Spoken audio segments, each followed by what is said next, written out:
Ante todo, muy buenos días. Buenos días, profe. En la clase pasada habíamos comenzado a ver la parte de freno, vimos que era el freno, vimos que era un embrague, cuál era su semejante, cuál era su diferencia, cuál era el principio de trabajo, que era la fricción dinámica. Vimos que había distintos tipos de, vamos a decir, vimos que había variables fundamentales para el freno y el embrague, como la fuerza de accionamiento, el torque de frenado, la aumento de energía y la disipación de carga. Habíamos visto también que existen distintos tipos de frenos según su configuración y habíamos visto en la clase pasada lo que es la parte de freno de tambor o de aro con zapatas internas expansivas. Ahora vamos a ver otro tipo de frenos que son los frenos de embrague de aro o de tambor con zapatas exteriores contráctiles. ¿En qué se diferencia de las anteriores? Simplemente que ahora las zapatas ya están o hacen contacto con la superficie externa del tambor. En el anterior era la superficie interna, ahora estos son con la superficie externa. Y obviamente son contráctiles porque para aplicar el freno yo tengo que contraer las zapatas para que se efectúe la acción del freno. ¿Okay? La geometría prácticamente es muy similar a lo que era la parte de zapatas internas expansibles. Tengo por supuesto mi tambor con un diámetro definido R, tengo por supuesto títano que es donde el material de fricción, necesito una rotación del tambor, ¿ya? Y por supuesto para un ángulo tita cualquiera, yo puedo tomar un diferencial de tita y lo que es el arco que es R por diferencial de tita. Por supuesto, tengo mi pivote y mi distancia que hay del centro del tambor al centro del pivote y el otro extremo libre que es donde aplico la fuerza de frenado. ¿Okay? Al igual que en el caso anterior, aquí también se establece de que no vale la pena colocar material aquí, sería un desperdicio porque no hace trabajo prácticamente. ¿Qué se prefiere entonces? Comenzar con material de fricción en un tita sub, un intermedio a un tita sub. Y tita sub A es donde se aplica la máxima presión en la zapatas. Y el sistema de referencia siempre en esta posición, el centro del eje de rotación, el eje X donde está el pivote y el eje Y por supuesto perpendicular.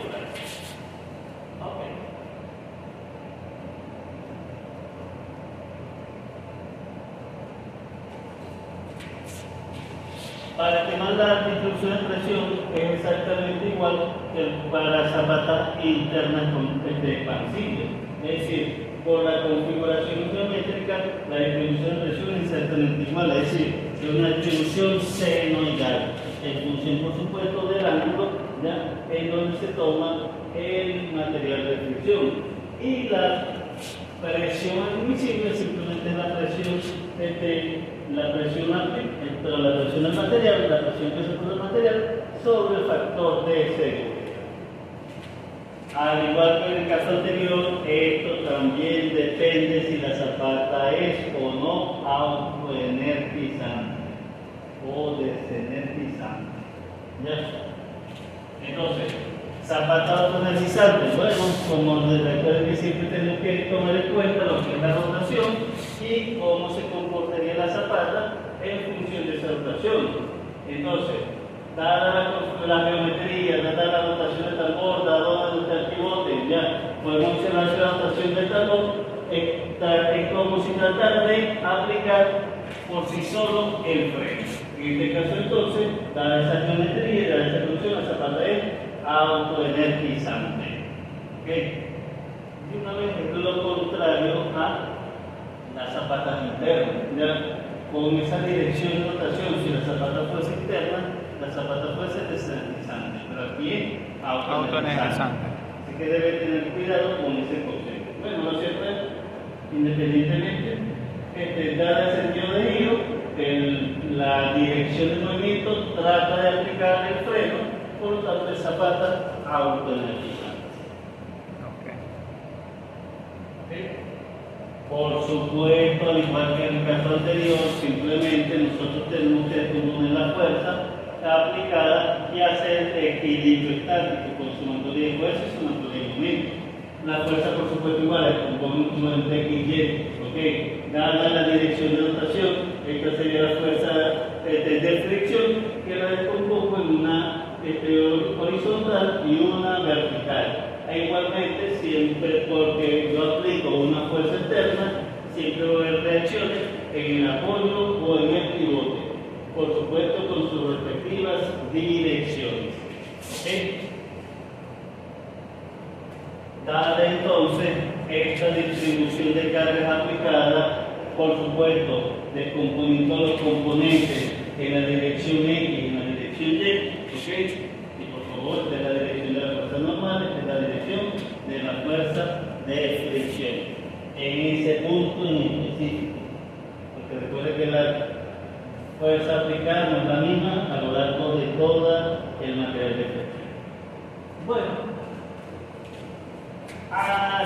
Analizando, por supuesto, las fuerzas, cargas y direcciones, se define que las variables presión admisible, presión del material, presión admisible, diferencial de la fuerza normal, momento de la fuerza normal, diferencial de la fuerza de fricción, momento de la fuerza de fricción, fuerza de accionamiento, torque, reacción X y reacción Y, se define y calcula igual que para el caso de estrategia interna, expansible, autoenergizantes.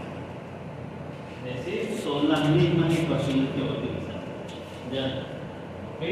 La desarrollación de condición, esa geometría, y si usted quiere, tiene tiempo, lo puede demostrar.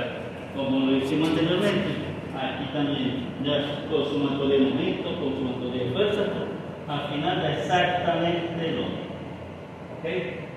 Total, entonces, para zapatas exteriores contráctiles, este es la fuerza de accionamiento, este es la presión admisible, el momento de la fuerza normal, y recuerden que estas son las integrales 1, 2 y 3, que habíamos definido en la clase pasada.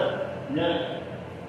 La fuerza de momento de fricción, el torque frenado, la reacción en el eje X y la reacción en el eje Y. Esas integrales hay que meterlas ahí, profe.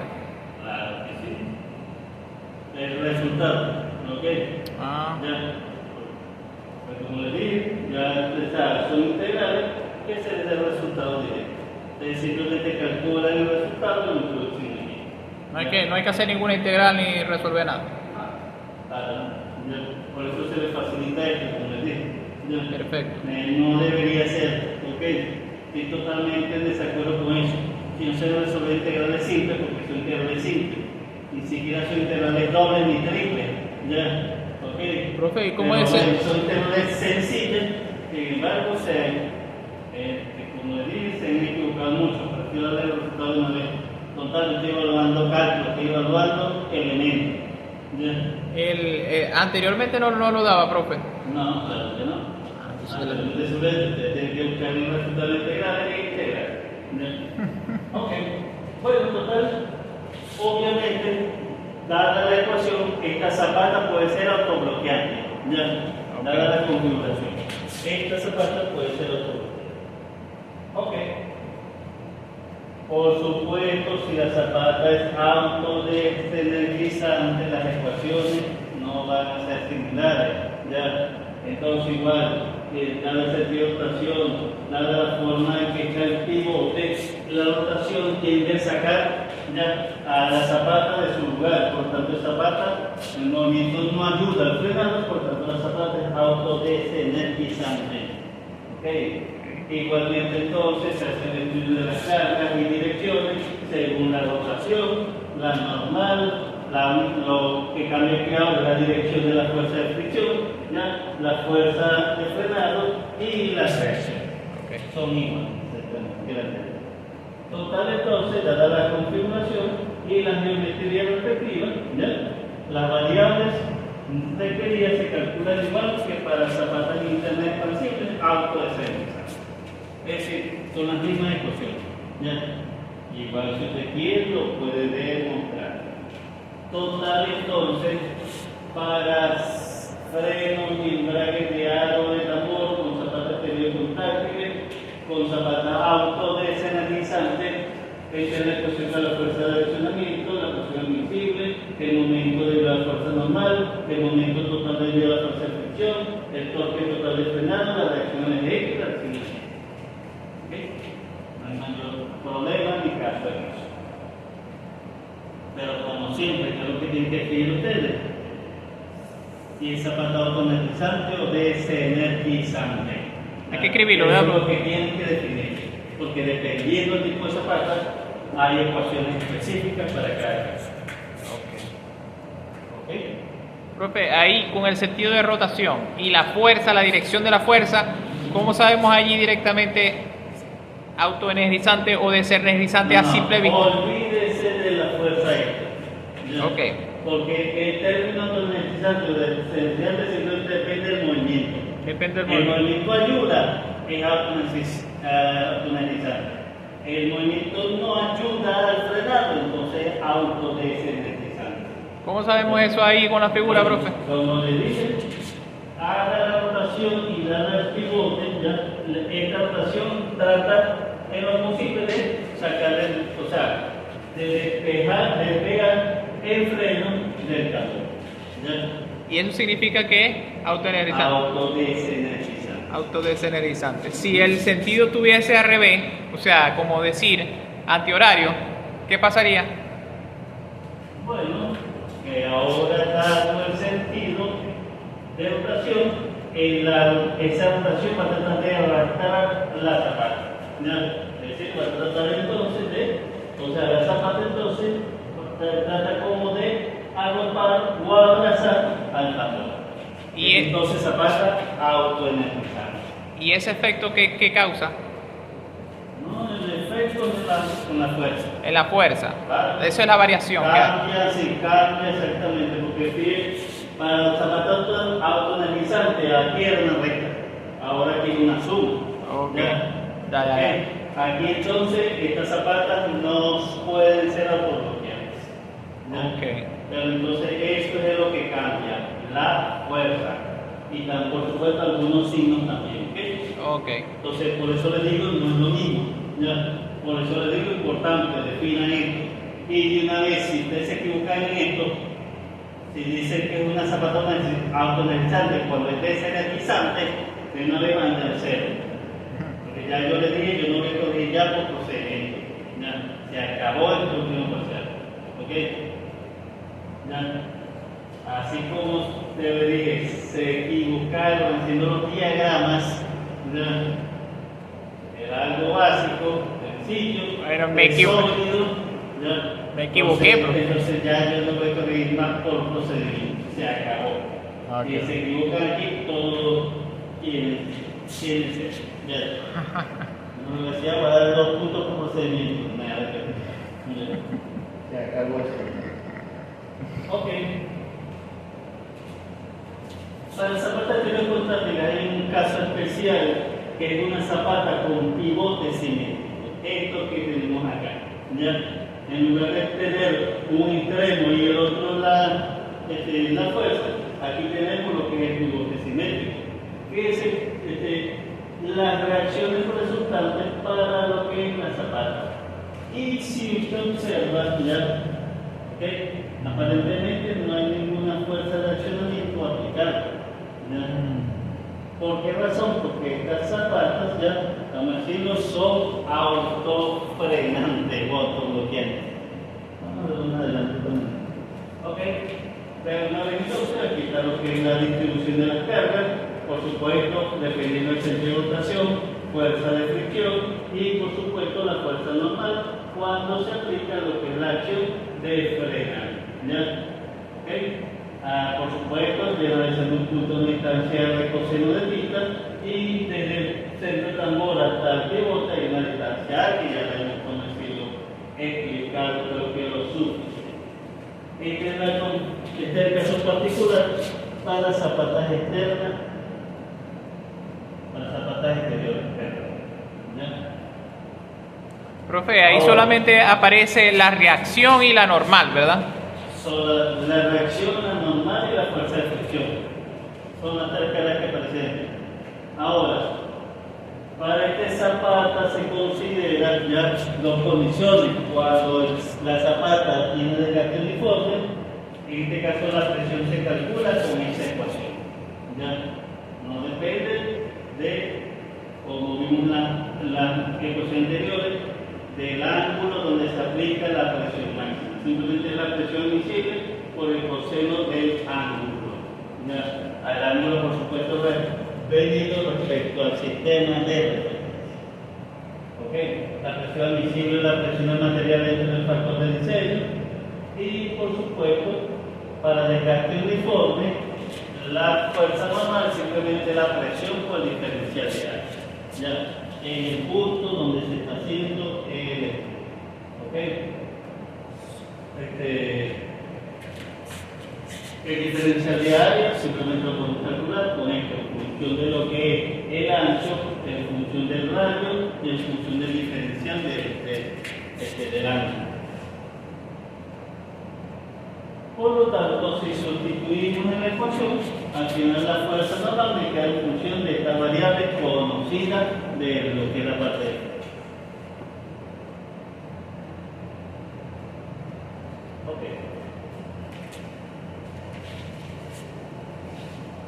Para utilizar esta configuración, es decir, este tipo particular de frenos, la distancia debe tener una medida muy específica. ¿Ya? Aquella medida en donde la fuerza friccionante, pero el momento debido a la fuerza friccionante sea igual a 0. ¿Ya? Es lo que se establece esa condición. ¿Ya? Si la distancia no es adecuada, esto no va a cumplir su trabajo, que es el frenado precisamente. ¿Ya? ¿Ok? Y como le dije, fíjese, no necesito aplicar una fuerza externa, una fuerza de frenado para que el sistema frene. Simplemente tengo que acercar los dispositivos, ¿ya? Y por sí solo se frena. ¿Ya? Es como decirlo entre comillas, lo bueno de ese tipo de freno. Profe, no ahí necesito aplicar fuerza de accionamiento. El sistema es técnicamente autobloqueante. ya va, hay una cosa que no entiendo ahí, profe. ¿Cuál es la fuerza friccionante ahí? ¿Qué? La fuerza normal pero el coeficiente de fricción por el diferencial de la fuerza normal. Ok. Ese sería el diferencial de la fuerza friccionante. Bueno, profe, pero ahí dice, la distancia A se debe localizar de tal manera que el momento debido a la fuerza friccionante sea igual a 0. Ahí no puede ser, porque ahí, por ejemplo, mire, ¿dónde está la fuerza? Bueno, Ahí no está. Ajá, ¿cómo va a ser igual a 0 si ahí hay una distancia y eso se descompone en X y Y para poder hacer los momentos en el eje X, Y, Z, en el eje X y Y? Sí, pero recuerda una cosa, esta fuerza por este brazo me genera un momento debido a la fuerza friccionante, ¿me entiendes? Ya, profe. ¿Cuál fuerza? Esta fuerza por este brazo me genera un momento friccionante. Fuerza por brazo. Fuerza por brazo. Me genera un momento friccionante. Bueno, ajá, en el eje Z. Ok. Ajá, exactamente. Ok, pero ahí no es 0, profe. ¿Por qué no es 0? Porque no está cortando el eje ni siquiera. Pero no, claro. Aquí no, porque todavía no se ha tomado en cuenta esa consideración. Ok, ya. Y recuerda una cosa también. La misma, esto que está aquí es solamente un diferencial, ya, es decir, un punto. Pero haciendo la sumatoria, y fíjense por favor, esto es contrario a esto, ya. La fuerza de fricción va en esta dirección, aquí también hay otra fuerza de fricción, ya, que se debería anular con la distancia A adecuada, ¿me entienden? Es decir, aquí hay cierta simetría, ya, y esa simetría es lo que me cancela la fuerza, el momento friccionante, no la fuerza friccionante. O sea, prácticamente vamos a decir que, por ejemplo, esa fuerza que produce ese momento, ¿verdad? En ese mismo punto, cuando esté en el subpunto, en el semiplano contrario, en el mismo punto, al mismo grado, proyectado. Exactamente, al mismo grado, va a tener la misma distancia de ese punto allá al momento. Y el momento evidentemente va a ser con el mismo, pero con el signo contrario. Y esos dos se suman y se hace 0, y por eso es que es la condición. Exactamente. Ya entendí. Así es. Bueno, ya. Por supuesto, ya haciendo la sumatoria, considerando lo que es la parte de integración y sustituyendo, tenemos entonces este resultado. Y por supuesto, habíamos dicho que la condición de que el momento este iba a ser cero, por eso lo estoy tomando aquí igual cero. ¿Ya? ¿Con qué propósito? Simplemente de ver cuál variable me interesa para despejar, y claro, la variable que me interesa es la variable A. ¿Ya? Entonces, al hacer el momento igual cero, ya dos veces, porque recuerden, es aquí y es acá también, ¿ya? ¿Okay? Y haciendo la sumatoria de fuerza por brazo, la fuerza de fricción y el brazo que tenemos acá, este es el resultado que se obtiene, ¿okay? Ya después usted lo verifica si quiere. Total, entonces, al hacer cero, me queda la ecuación, al sacar el término común, factorizar, simplificar y despejar, la distancia A, que es la que me interesa, es este valor. Y por favor, estoy haciendo esto igual a cero, esta es la distancia A para que esto sea igual a cero. ¿Ok? Ya directo. Ya. Ese es el valor de la distancia A para que el momento friccionante sea igual a cero. Depende entonces, por supuesto, de estas variables. ¿Ya? Okay. Profe, eso siempre va a ser así, el momento. O sea, nada más nos enfocamos en el A y ya. En el A. En la distancia, exactamente. Ah, nada, ok. Si la distancia en la distancia, eso es lo que interesa. ¿Ya? Esta distancia para que el momento friccionante sea igual a cero. Eso no va a importar si la distancia A está a la izquierda o más cerca o más lejos del origen. No. Entonces, la distancia es que se quede el centro del tambor al pivote. Ya está, eso es todo. Ok. Entonces, para este tipo de zapata, la variable A es fundamental. ¿Ya? Ok. Ok. Igual entonces, una vez que tengo esa distancia A, yo puedo calcular, por ejemplo, el torque de frenado, que se calcula con esa ecuación, muy sencilla de hacer. Y la fuerza normal, en este caso, se puede calcular con esa ecuación. Ya, por supuesto, aquí un diferencial, pero recuerden que se hace la distribución, se hace el integral, ese es el resultado. Al final, la fuerza normal para este tipo de salto. Entonces, torque y fuerza normal total. Y por supuesto, tengo la reacción en el eje X y la reacción en el eje Y. ¿Okay? Aquí ya se le da la resolución de lo que es esta integral que tenemos. ¿Ya? Pero bueno, tengo las reacciones en el X.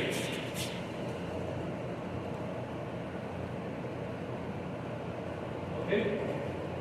En resumen, entonces, para este caso especial, una zapata con bloque simétrico, aquí está la estimación de la presión admisible, el momento de la fuerza friccionante es cero, la distancia A para que ese momento friccionante sea igual a cero, el torque de frenado, la fuerza normal de este resultante, la reacción del eje X y la reacción del eje Y. Listo. ¿Ya?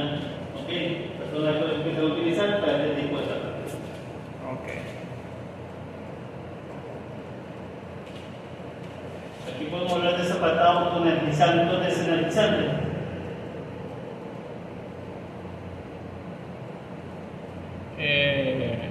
Desenergizante. ¿Por qué? Como usted decía, la rotación va hacia allá, como si el movimiento hiciera que como que si se separara pues del tambor. ¿Qué piensa de el pivote? ¿Qué significa? De hecho, dado esta rotación, el pivote va a tener, por ejemplo, hacer esta manera, ¿sí o no? ¿Ya? Va a tener así. Quiere decir que esta punta ya va a ser autoenergizante y esta punta va a ser desenergizante. ¿Ya? ¿Ok? Entonces aquí se cumplen técnicamente los dos al mismo tiempo. ¿Ya? Es autoenergizante y desenergizante. ¿Ok? Ok. Por esa razón yo no necesito fuerza de accionamiento. Simplemente al hacer contacto entre los dos, el frenado se produce automáticamente. ¿Ya? ¿Ok? Pero es por esa razón técnica. Entonces aquí no puedo decir que es autodeslizante o descentralizante. Una combinación de los dos. Pero- Así es por la ubicación del pivot. Por esa razón. Yo digo, profe, ¿eso en qué caso se aplica, profe? ¿Perdón? O sea, ¿en qué caso se aplica eso? Porque eso no puede ser, eso no debería de ser práctico. O sea, ¿En qué caso se aplica? sí. Bueno, en aquellos casos donde yo no quiero aplicar, no necesito, o vamos a decir, no es posible aplicar una fuerza de accionamiento. ¿Ya? Por ejemplo, en las carretas antiguas, este era el tipo de freno preferido. ¿Ya?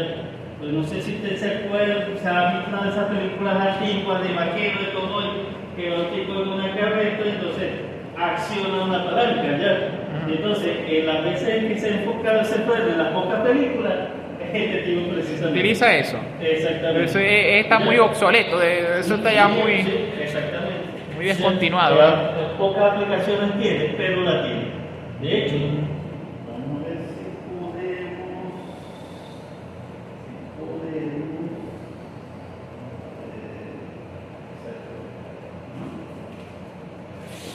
Aquí está. Aquí está. Ok. De un lado y de otro. Exactamente. Y- el pivote donde está centrado. Entonces, Alineado, Esa es la persona zapata con pivote central. ¿Ya? Entonces tiene pocas aplicaciones, pero sí la tiene. Aquí tenemos dos ejemplos claros. ¿Y ese dispositivo, profesor? Es más, para este tipo de zapatas, esta es la configuración más utilizada. Realmente esta configuración, ¿ya?, es la que se utiliza poco para este tipo de zapatos, para zapatas externas. ¿Ya? Ya. Entonces, para este tipo de zapatas, esta es vamos a decirlo, la disposición más cómoda.